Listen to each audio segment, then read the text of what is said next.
ભરૂચના મક્તમપુર સ્થિત જ્ઞાન સાધના આશ્રમમાં ભરૂચ નર્મદા રાષ્ટ્રીય અંધજન મંડળ દ્વારા તારીખ 18 થી 24 ડિસેમ્બર દરમિયાન આયોજિત પ્રજ્ઞાચક્ષુ કથાકારની શિવ મહાપુરાણ કથાનો પ્રારંભ થયો છે। રાષ્ટ્રીય અંધજન મંડળ ભરૂચ નર્મદા જિલ્લા શાખા દ્વારા તારીખ 18 થી 24 ડિસેમ્બર સુધી શિવ મહાપુરાણ કથાનું આયોજન કરાયું છે। ભરૂચના મક્તમપુર રોડ ઓમકારેશ્વર મંદિરની બાજુમાં અંધજન કાર્યાલય જ્ઞાન સાધન આશ્રમ મેદાનમાં બપોરે 3 થી 6 કલાક કથા યોજાઈ રહી છે, જેના શુભારંભે પોથી યાત્રા આરતી યોજાઈ હતી, જેમાં અંધજન મંડળના પ્રમુખ હુમાનસિંહ વાસિયા, સનાતન ધર્મ પરિવારના પૂજ્ય સોમદાસ બાપુ સહિતના અન્ય અગ્રણીઓ ઉપસ્થિત રહ્યા હતા। શિવ મહાપુરાણો કથામાં દેશ વિદેશમાં 400 થી પણ વધુ કથાઓ કરનાર 16 ભાગવત વિદ્યાપીઠમાં શાસ્ત્રીજીની પદવી પ્રાપ્ત સોમનાથ યુનિવર્સિટીમાંથી ગોપી ગીત શ્રીમદ ભાગવત પર PhD થયેલા વિદ્વાન યુવા પ્રજ્ઞાચક્ષુ ડોક્ટર કૃણાલભાઈ શાસ્ત્રીજીના વ્યાસપીઠ પરથી કથાનું રસપાન કરાવી રહ્યા છે। આયોજન અંગે માહિતી પૂરી પાડી તેનો લાભ લેવા જાહેર આમંત્રણ પાઠવ્યું છે। આત્મા ત્વમ ગિરિજામતી, આત્મા એ શિવ છે અને આપણી મતી કોણ છે? પાર્વતી માતા છે, માં પરાંબા।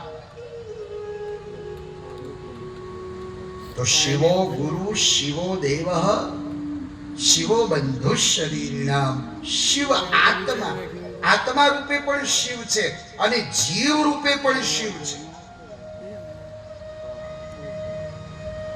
શિવ વિના આ જગતમાં કઈ નથી। પછી કહ્યું શિવ ઉદ્દેશ્ય યત કિંચિત દપ્તમ જપ્તમ હુતમ કૃતમ। મહાદેવજીને ઉદ્દેશીને તમે જે કંઈ કરો, જપ, યજ્ઞ, તપ, એનું અનંત ગણું ફળ છે।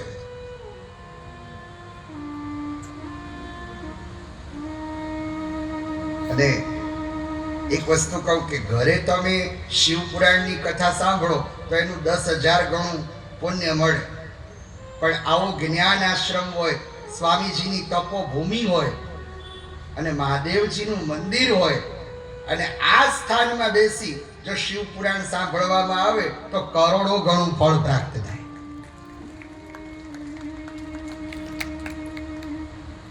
એટલે અહીંયા પણ શ્લોકમાં કહ્યું કે શિવ ઉદ્દેશ્ય યત કિંચિત દપ્તમ જપ્તમ હુતમ કૃતમ।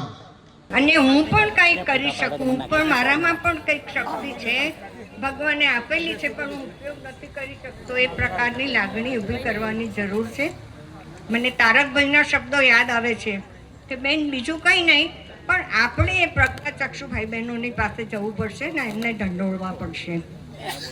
મારી ખાસ માસિયા સાહેબને વિનંતી છે, આપના આવ્યા પછી ઘણું બધું કર્યું છે, ઘણું બધું થશે પણ ખરું, પણ સાથે સાથે આ પ્રજ્ઞાચક્ષુ ભાઈ બહેનો જેને આપણે સુતાને જગાડવાના છીએ, એ પ્રકારની પ્રવૃત્તિમાં વધારે રસ ધરાવવો પડશે એવું મારું અનુભવ છે।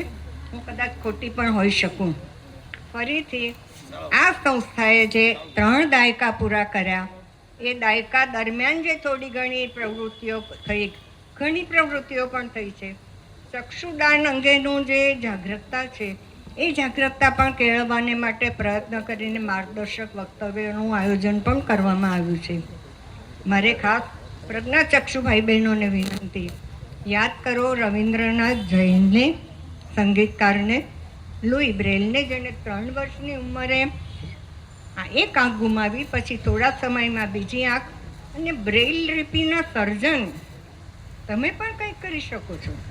અંધજન મંડળ દ્વારા તારીખ 18 થી 24 દરમિયાન મક્તમપુર સ્થિત ઓમકારેશ્વર શિવ મંદિર જ્ઞાન સાધના આશ્રમ ખાતે રોજ બપોરે 3 થી 6 શિવ મહાપુરાણ કથા વિદ્વાન કથાકાર ડોક્ટર કૃણાલ શાસ્ત્રીજી દ્વારા પ્રજ્ઞાચક્ષુઓની સેવા કાર્યો અર્થે પ્રાયોજિત શિવ મહાપુરાણ કથામાં ભરૂચ નગર સેવા સદન દ્વારા મુખ્યમંત્રીની યોજના દ્વારા ચાલતી સિટી બસનું યોગદાન આપવાનું જાહેર કરાયું છે।